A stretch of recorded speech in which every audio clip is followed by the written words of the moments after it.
The other thing I will tell you, we're trying to focus, and you probably even more than me realize how difficult this is the regional approaches. This is very, when you cross political, jurisdictional lines, it's very difficult to come up with an integrated, comprehensive transportation plan that is fair and equitable. There are a lot of, hoops to jump through, lines to cross, and we need your assistance. We cannot look at things just in terms of one particular territory or jurisdiction when you're talking about transportation justice across a community. And so that's something that, it is definitely on our radar screen. We realize the challenges involved. And I also want to pick up on something that somebody mentioned at the listening session about the need for collaboration across transportation modes, both locally and at DOT. That the rail people need to be talking to the transit people, need to be talking to the highway people, that we cannot treat this issue in silos, because we do at our peril, because these things are very interconnected, obviously, on the ground, and we cannot, in headquarters, pretend that they're not interconnected. And so, that is our challenge as well, is to make sure that we're thinking about these things throughout the modes, and not just in these silos that end up in terms of the agency jurisdiction. So the thing that I wanted to leave you with, and I think hopefully it'll be a good segue for our participation later on in the day, is we are working extremely hard on improving community engagement.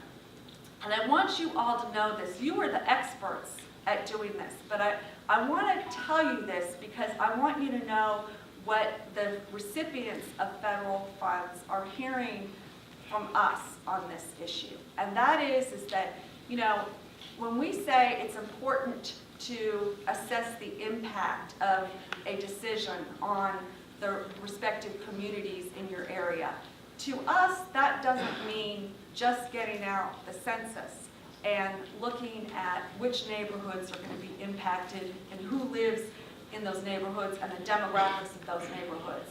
It is not adequate to do that in our view. And so what we're trying to do is say, we want you to bring in the community, to make sure that the community is at the table with you at the very beginning, not when you've come up with a plan or one way forward, and then you share it with them and try to talk about how you mitigate the impact that is burdening them. It's that you're part of the decision-making process at the beginning, and we're not telling people that they have to go along with what you're saying they ought to do.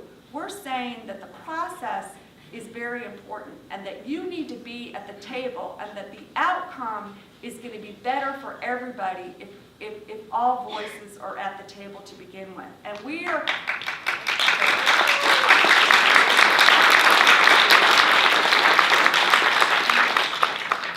coming up with some very sophisticated measures that we want people to consider as they do their community outreach. And we're going to be talking about this. Sharice and I are going to be talking about this later.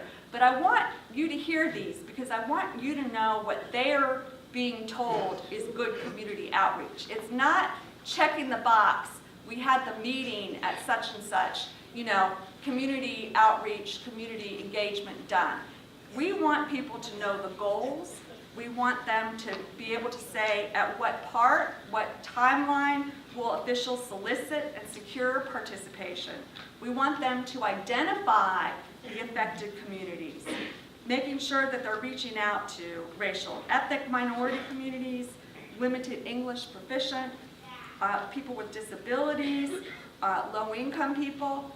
We want them to target the outreach, to engage in targeted and direct outreach with stakeholders, advocacy groups, and other representatives.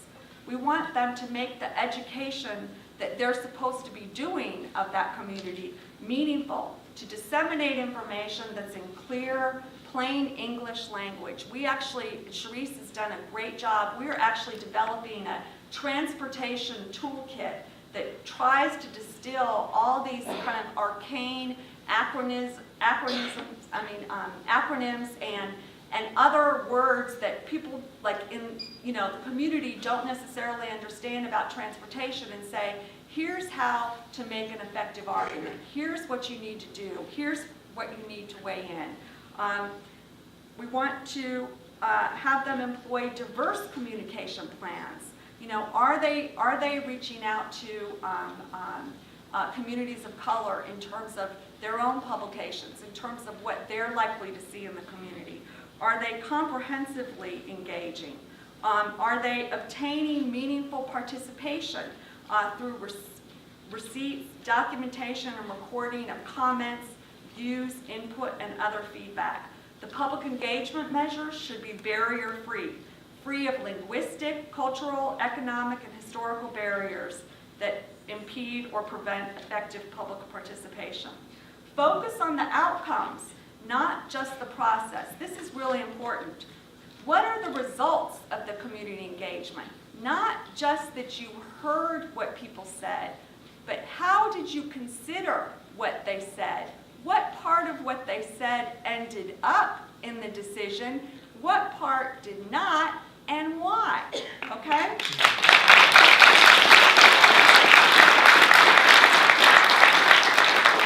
And finally, recording the engagement. Get the demographics of the attendees. Get the comments. Keep a record. We want people to be held accountable for this. And I'm getting the hook here. But look, I just want to say, we are thrilled to be here. I want to do this in every city, in every state. You guys are really setting the model here. I'm just, stunned and overwhelmed. And I thank you so much for your energy and your commitment to issues of transportation justice, and look forward to talking to you all day. My plane doesn't leave till 8 o'clock, so I'm here.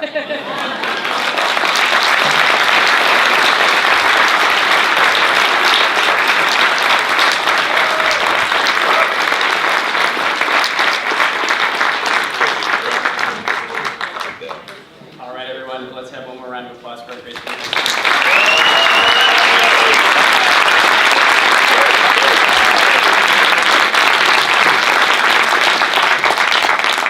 All right, now the moment you've all been waiting for, it's time for lunch.